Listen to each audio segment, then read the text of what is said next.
اس نے دیکھا میرے پیر آ رہے ہیں، راستہ بدل دیا۔ بزرگ لجپال ہوتے ہیں، انہوں نے آواز دی، انہوں نے کہا بیٹا ٹھہر جا، کیوں راستہ بدل لیا ہے؟ اس نے کہا جی گنہگار ہوں، توبہ پہ قائم نہیں رہتا، بڑی دفعہ آپ نے توبہ کرائی، میں توڑ دیتا ہوں، اب آپ سے ملتے ہوئے مجھے شرم آتی ہے۔ ان بزرگوں نے فرمایا بیٹا ہمیں ملنا نہ چھوڑ، تمہارے پاس آتا رہے، تو گناہ کرتا رہے گا، میں تیرے لیے معافیاں مانگتا رہوں گا، تو گناہ کرتا رہے گا، میں رات کے آخری پیر اٹھ کے تیرے لیے معافیاں مانگتا رہوں گا، کبھی تو میری دعا تیرے حق میں قبول ہوگی، کبھی تو وہ دن آئے گا جب میرا رب میری دعا تیرے حق میں قبول کرے گا اور تیری توبہ بھی ثابت ہو جائے گی، تو بھی اس پہ قائم رہے گا۔ حضرت آقا صاحب فرماتے ہیں اگر اپنے اندر توبہ پر استقامت نہ آئے پھر بھی ولیوں سے ملنا نہ چھوڑو، اہل حق کے پاس جاتے رہو، ان کے پاس آنے جانے کی جو برکات ہیں اس سے تمہارے نقائص اور کمیاں پوری ہوتی رہیں گی۔ تو نماز میں جو ذکر نبی ہے اور ذکر غلامان نبی ہے، ان سے میں آپ کے سامنے یہ نقطہ عرض کر رہا ہوں، اور اس کی بنیاد تو حضور کی ولادت سے وہ نقطہ جس میں حضور علیہ السلام نے امت کا ذکر کیا، حضور ہمیں یاد کریں تو پھر ہمیں بھی حضور کا ذکر کرنا چاہیے، جو نہ بھولے ہم غریبوں کو رضا، یاد ان کی اپنی عادت کیجیے۔ حضور کی دائی نے، حضرت شفا نے جب حضور کی یہ شانیں دیکھیں کہ امام الانبیاء کی ولادت اس شان سے ہوئی ہے، جسم دھلا ہوا ہے، ناف کٹی ہوئی ہے، ختنہ ہو چکا ہے، بال سنورے ہوئے ہیں، آنکھوں میں سرما لگا ہوا ہے، اور حضور نے سر سجدے میں رکھا ہے، پھر انگشت شہادت کو بلند کیا ہے، دائی نے یہ شانیں دیکھیں تو کہا بی بی آمنہ مبارک ہو، تمہارے گھر تو اللہ کا نبی پیدا ہو۔ تاریخ اٹھا کے دیکھیں 40 سالوں کے بعد جب حضور نے اعلان نبوت کیا ہے، اس وقت دائی زندہ تھی، دائی نے فوراً کلمہ پڑھ لیا۔ پہلے 40 مسلمانوں میں ام عبد الرحمن شامل ہے۔ ابو جہل آیا، اس نے کہا بی بی کون سا معجزہ دیکھا جو کلمہ پڑھ لی ہے؟ ام عبد الرحمن نے کہا عمر بن حشام چپ کر جا، میں نے ان کی ولادت پر بڑی نشانیاں دیکھی، میں تو انتظار کر رہی تھی یہ کب اپنے نبی ہونے کا اعلان کرے اور میں کلمہ پڑھ کے ان کی امتی بن جاؤں۔ دائی کا پہلے 40 مسلمانوں میں شامل ہونا اس بات کی دلیل ہے حضور کی ولادت پیغمبرانہ شان کے ساتھ۔ اور یہ نقطہ بھی آپ نے یقیناً سنا ہوگا، حضور نے جتنی ماؤں کا دودھ پیا ہے وہ ساری مومنات تھی، ان کے کلمے کا اظہار بھی بات پہ ہوئے۔ مثلا حضرت حلیمہ سعدیہ جب وہ مکہ آئی ہیں اس وقت ان کی عمر تھی 30 برس، جب وہ حضور کو دودھ پلاتی ہیں اس وقت ان کی عمر 30 برس تھی، اور پھر 60 سالوں کے بعد 90 برس کی عمر میں وہ مدینہ منورہ آئی ہیں، حضور سے ملاقات دوبارہ آئی، اور پھر حضور کا وصال ہو گیا ہے، حضرت حلیمہ سعدیہ ابھی زندہ تھی، 100 سال کے قریب عمر ہوئی ہے حضرت حلیمہ سعدیہ کی، یہ ایک قول لکھا ہے علامہ حلبی نے، اور مدینہ منورہ میں حضرت حلیمہ سعدیہ کا وصال ہوا ہے، آج جنت البقیع میں آپ کی قبر مبارک ہو۔ حضرت حلیمہ سعدیہ وہ خوش نصیب ترین خاتون ہیں جنہوں نے حضور کی خدمت کی۔ دیگر ردائی ماؤں میں حضرت حلیمہ سعدیہ کو ایک امتیازی شان اور مقام حاصل۔ جب آپ مکے آئیں حضرت عبد المطلب سے ملاقات ہوئی، انہوں نے حضور کا ذکر کیا، بات یہ نہیں تھی جس طرح کے بعض لوگ بیان کر دیتے ہیں کہ غریب سمجھ کے حضور کو دائیاں چھوڑ دیں، حضور کا دادا غریب تھا، جو بچے کی ولادت کے بعد 7ویں دن تمام قبیلے کو بلا کے کھانا کھلا رہا۔ حضور کا دادا غریب تھا جن کا نام ہی ہاشم ہے، جو متولی ہیں کعبہ شریف کے، یہ غریبوں کا گھر تھا، جو غریب ہو اسے مسجد کا صدر بنا دیا جاتا، مسجد کمیٹی کا صدر تو وہی بنے گا نا جو بجلی کا بل بھی دے سکتا، اور جو اپنے گھر کا خرچہ نہ چلا سکتا اسے مسجد کمیٹی کا صدر تو نہیں بنائے۔ حضرت عبد المطلب، حضرت ہاشم، حضور کا یہ خاندان متوفل خاندان، اللہ تعالیٰ کا انتخاب تھا کہ دائی وہ حضور کو لے گی جو دائی عاجزی والی ہو، جو انکساری والی ہوگی۔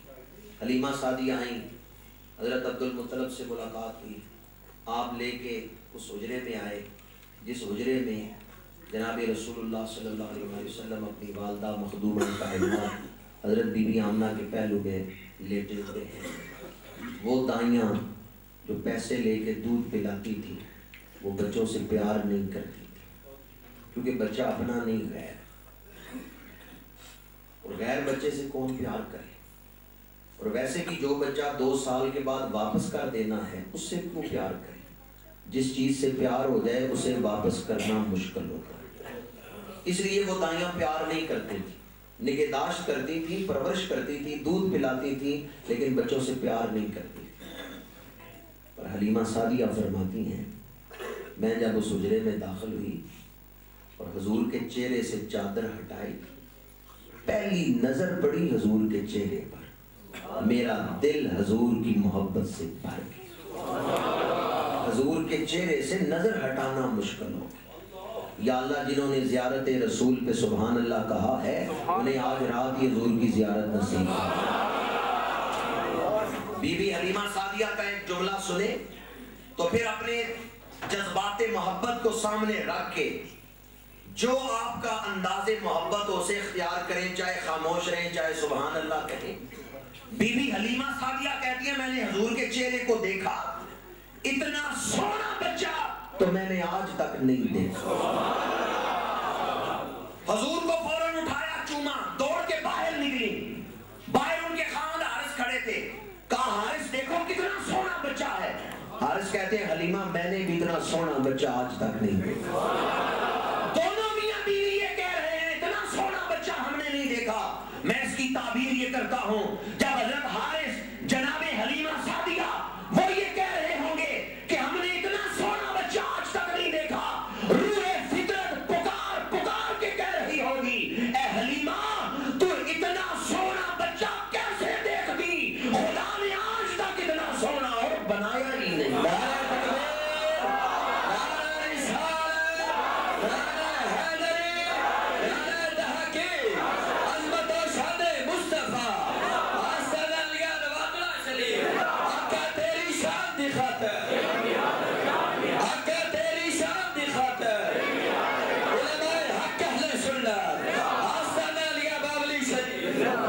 حسینہ جمیلہ دا منہ موڑ دیتا محمد بنا کے قلم توڑ۔ حضرت خالد بن ولید سے ایک آتش پرست نے کہا ذرا اپنے نبی کا حسن تو بیان کرو۔ حضرت خالد بن ولید نے فرمایا سنو اللہ نے انہیں اس لیے بھیجا ہے کہ نبی جاؤ دنیا سے میری ذات منواؤ، اور اللہ نے اپنا آپ دکھایا نہیں، دکھایا رسول ہے۔ اب خالد بن ولید کے خطبے کا پیغام مفہوم آپ تک پہنچا رہا۔ خالد بن ولید کہتے ہیں آتش پرست سنو اللہ نے میرا رسول بھیجا اس لیے ہے، رسول جاؤ دنیا سے میری ذات منواؤ۔ اللہ نے اپنے آپ کو تو پردے میں رکھا، سامنے تو رسول کیا ہے، اور یہ بات بھی طے ہے کہ یہ آخری رسول ہے۔ اب اللہ کو منوانے کے لیے کوئی اور رسول اب اسی رسول نے دنیا سے رب منوانا ہے۔ اب خالد بن ولید کہتے ہیں تم خود ہی بتاؤ اللہ نے جسے اپنا آپ منوانے کے لیے بھیجا ہے اسے کتنا سونا بنا کے بھیجا، کتنا حسن دے کے بھیجا ہوگا۔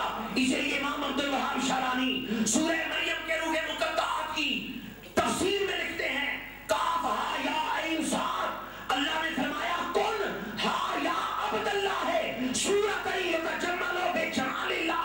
اللہ جب حضور کا ظاہری وجود بنا رہا تھا تو فرما رہا تھا میرے محبوب ایسی سونی صورت بن جاؤ لوگ دیکھتے تجھے جائیں مانتے مجھے۔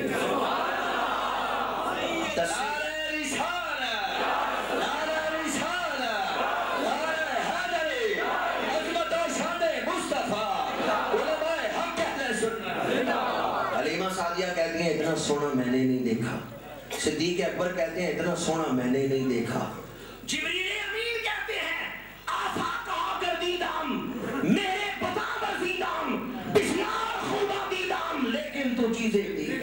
اور حسان بن ثابت کہتے ہیں وَأَحْسَنُ مِنْ كَلَمْ دَرَكَتْ عَيْنِي وَأَجْمَلُ مِنْ كَلَمْ تَلِدُ النِّسَاءُ خُلِقْتَ مُبَرَّأً مِنْ كُلِّ عَيْبٍ كَأَنَّكَ قَدْ خُلِقْتَ كَمَا تَشَاءُ۔ اور جناب سفیان بن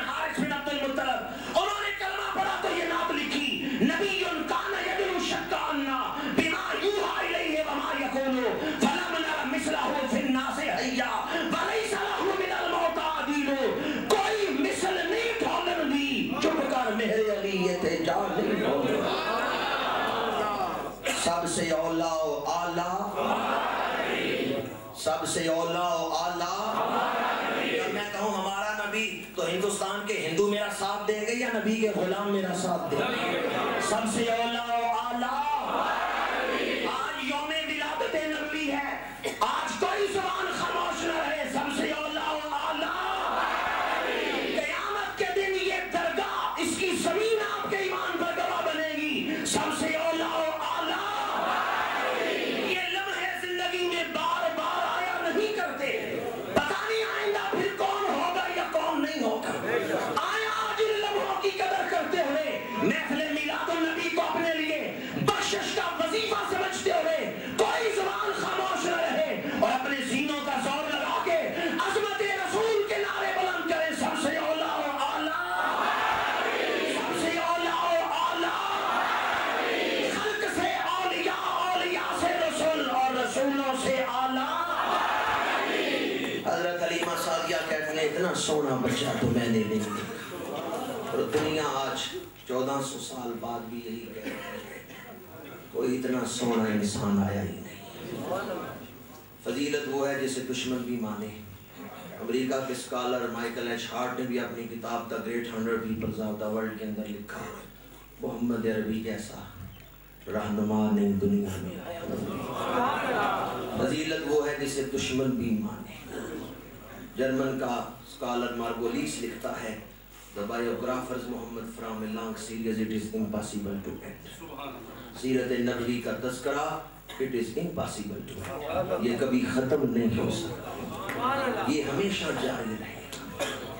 حسن وہ ہے جسے دشمن بھی مانے، نہ ماننے والا بھی اقرار کرے.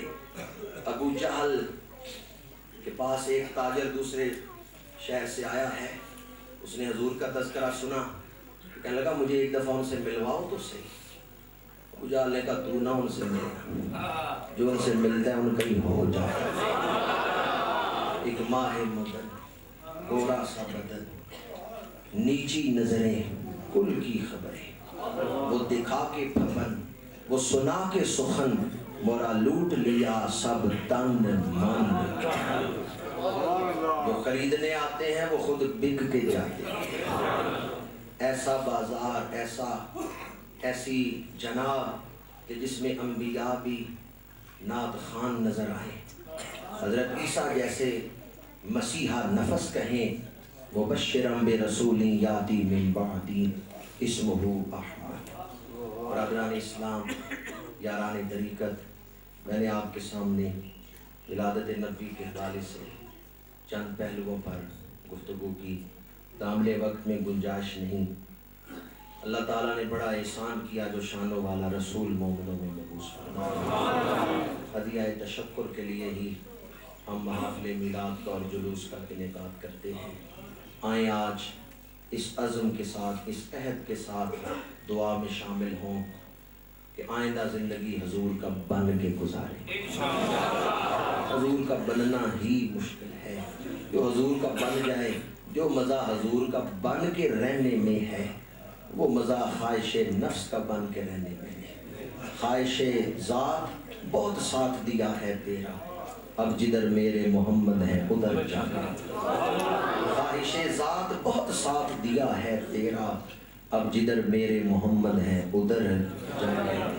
اللہ تعالیٰ حضور کا بن کے، حضور کا غلام بن کے زندگی گزارنے کی توفیق عطا فرمائے. یہ محمد سے وفا تو نے تو ہم تیرے ہیں، یہ جہاں چیز ہے کیا لوح و قلم تیرے ہیں، وما علینا الا البلاغ.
اللهم صل على سيدنا ومولانا محمد وعلى آل سيدنا ومولانا محمد وبارك وسلم وصلی علیہ.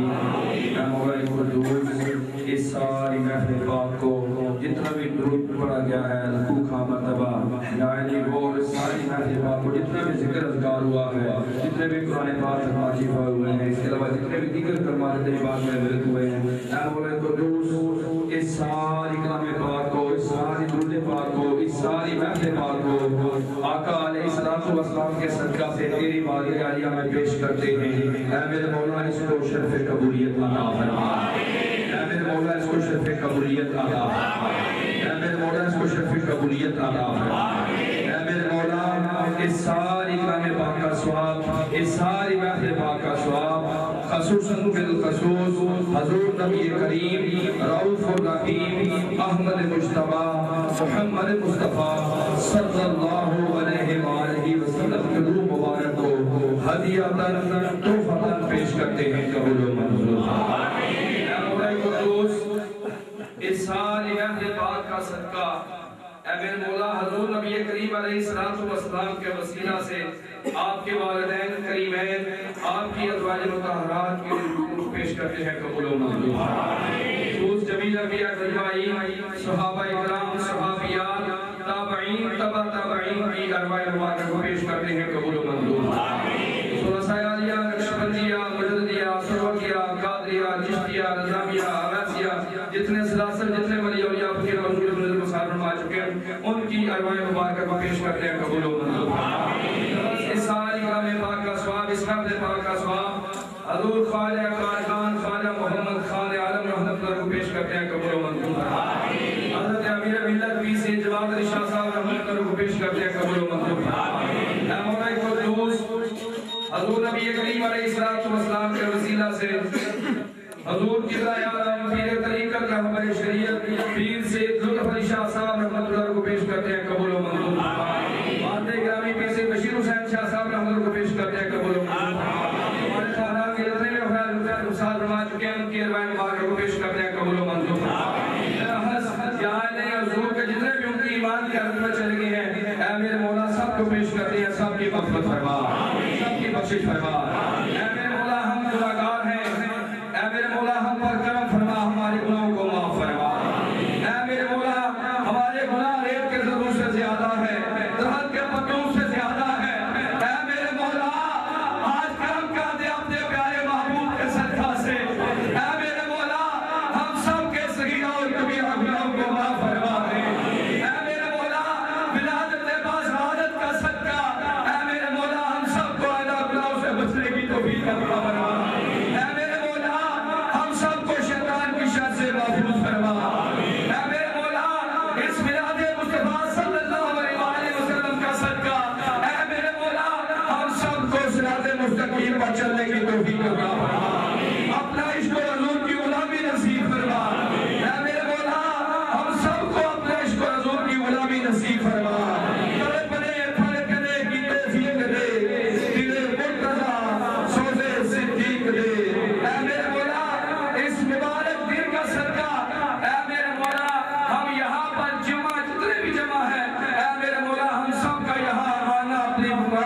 قبول و منظور فرما اے میرے مولا جس حسن نیت سے آئے نہیں ہم یہاں پر جمع آئے ہیں اے میرے مولا اسے پاک اجر عظیم عطا فرما اے میرے مولا جو بیمار ہیں ان کو شفائے کاملہ عطا فرما جو پریشان حال ہیں ان کی پریشانیوں کو دور فرما جو مصیبت نہ ان کی مصیبتوں کو دور فرما اے میرے مولا دکھی لوگوں کو سکھ کا سویرا نصیب فرما اے میرے مولا جن کی بچیاں جوان ہیں ان کے لیے رخصتی کے نیک اسباب کرنا فرما اے میرے مولا جو بے اولاد ہیں اے میرے مولا میلاد مصطفیٰ صلی اللہ علیہ وآلہ وسلم کا صدقہ اے میرے مولا جس طریقے کے ساتھ تو نے اپنے پیارے محبوب کی خوشی میں سب کو بیٹے عطا فرمائے اے میرے مولا جن کے یہاں اولاد نویدہ نہیں ہے اے میرے مولا ان کو نیک اور صالح بیٹے عطا فرما اے میرے مولا ان کو نیک اور صالح بیٹے عطا فرما اے میرے مولا ہم یہاں پر جتنے بھی جمع ہیں جو نیک آس امید لے کر آئے ہیں اے میرے مولا اس مبارک گھڑی کا صدقہ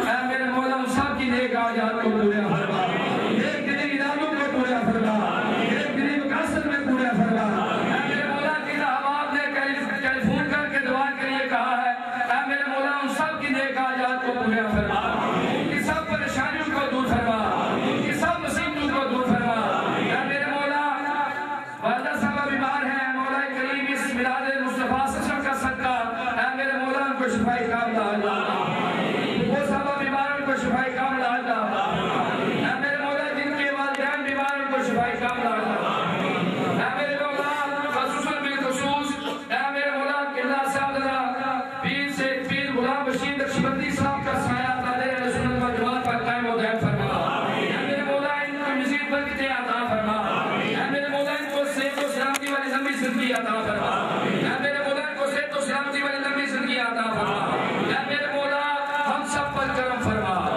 اے میرے مولا ولادت مصطفیٰ صلی اللہ علیہ وآلہ وسلم کا صدقہ ہم سب کو حج بیت اللہ نصیب فرما اے میرے مولا حج بیت اللہ نصیب فرما اے میرے مولا مدینہ منورہ کی بعالم حاضری نصیب فرما اے میرے مولا سجانی جانیوں کی زیارت نصیب فرما مدینہ منورہ کی صبح کی ٹھنڈی ٹھنڈی ہوا نصیب فرما الہی دکھا دے مدینہ وہ کیسی بستی ہے جہاں پر میرے مولا تیری رحمت برستی ہے اے میرے مولا جو مانگ سکے وہ بھی عطا کر جو نہیں مانگ سکے اے میرے مولا تو بہتر جاننے والا ہے وہ بھی عطا فرما اے میرے مولا ہم سب کو آقا علیہ الصلوۃ والسلام کے بتائے ہوئے راستے پر چلنے کی توفیق عطا فرما یا رسول اللہ نظر مہربانی چاہیے سب گناہ دھل جائے رحمت کا پانی چاہیے یا الہی ہر جگہ تیری عطا کا ساتھ ہو یا مشکل پڑے شاید مشکل کشا کا ساتھ ہو یا الہی بھول جاؤں لگا کی تکلیف کو شادی دیدار حسن مصطفیٰ کا ساتھ ہو اے میرے مولا قرآن میں سلام کو اتفاق عطا فرما اے میرے مولا رکھی شان نہ دے ماری ایمان نہ یا علی رکھی اسلام دے ماری ایمان دے اے میرے مولا ہم سب کی یہ حاضری اپنی باغی علیہ میں قبول و منظور فرما اے میرے مولا خار ہیں بدکار ہیں ڈوبے ہوئے ذلت میں ہیں پر پھر بھی مولا جو کچھ بھی ہے تیرے پیارے محبوب کی امت میں سے ہے اے میرے مولا ان ہماری کرتی ہوئی ہے اے میرے مولا اپنے پیارے محبوب کے صدقہ سے اس کو بلا فرما اے میرے مولا حضور نبی کریم علیہ الصلوۃ والسلام کے صدقہ سے ہم سب پر رحم فرما ہم سب پر فضل فرما ہم سب پر کرم فرما ربنا آتنا فی الدنیا حسنۃ وفی الآخرۃ حسنۃ وقنا عذاب النار وادخلنا الجنۃ مع الابرار یا عزیز یا غفار یا رب العالمین وصلی اللہ تعالی علی رسول الکریم محمد وعلی آلہ واصحابہ وسلم اجمعین برحمتک یا ارحم